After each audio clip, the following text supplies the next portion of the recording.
Please join me in welcoming Representative Phil English as I present him with the 2008 Policymaker of the Year Award.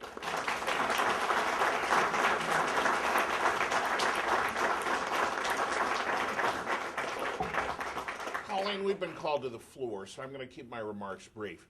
But I'm here as much to thank you, not only for this recognition, but for doing what you do, for taking the time to reach out to my colleagues and take the message to them. The message that career and technical education is absolutely critical to our nation's future. It's absolutely critical to our nation's manufacturing base. It's absolutely critical to any scenario for us to remain the greatest economy in the world as we leave this century, even as we've entered it. And this is why I feel that way. Let me give you two examples. There's a place in Meadville that I know, Meadville, Pennsylvania, that I know John is familiar with, called Tech Tool. And I contrast that as I have visited that plant site with a similar plant site halfway across the world in Jinan, China.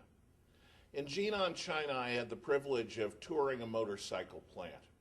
And there I got to witness a Chinese assembly line, which consisted of roughly 30 workers in what looked like white lab coats, hand assembling a Japanese brand motorcycle and then driving it off the line. It was very, very impressive.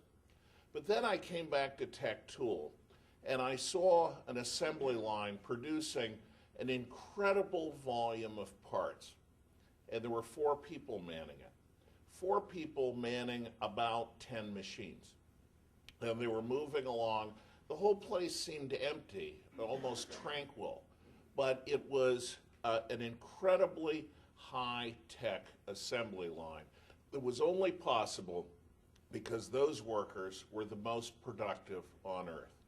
We can't compete with the Chinese in things that are done with hands, done simply in the old-fashioned labor-intensive way.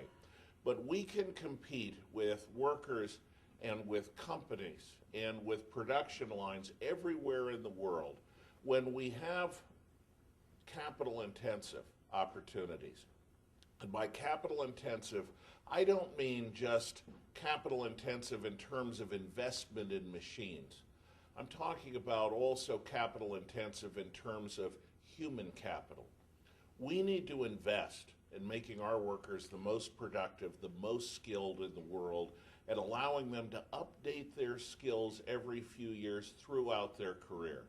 That's what you do. That's the niche that you fill.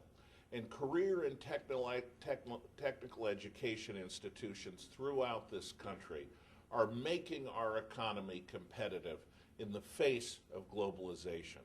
I salute all of you for the extraordinary work that you do, and by reaching out when you're here on the Hill, you give us the muscle to make the case for maintaining programs like the Perkins Grant Program, for maintaining programs that support career and technical education, and also build the case for a new generation of investment at the federal level that will allow us, through apprenticeships, through flexible education, to give our workers the opportunity to refine their skills for the next generation.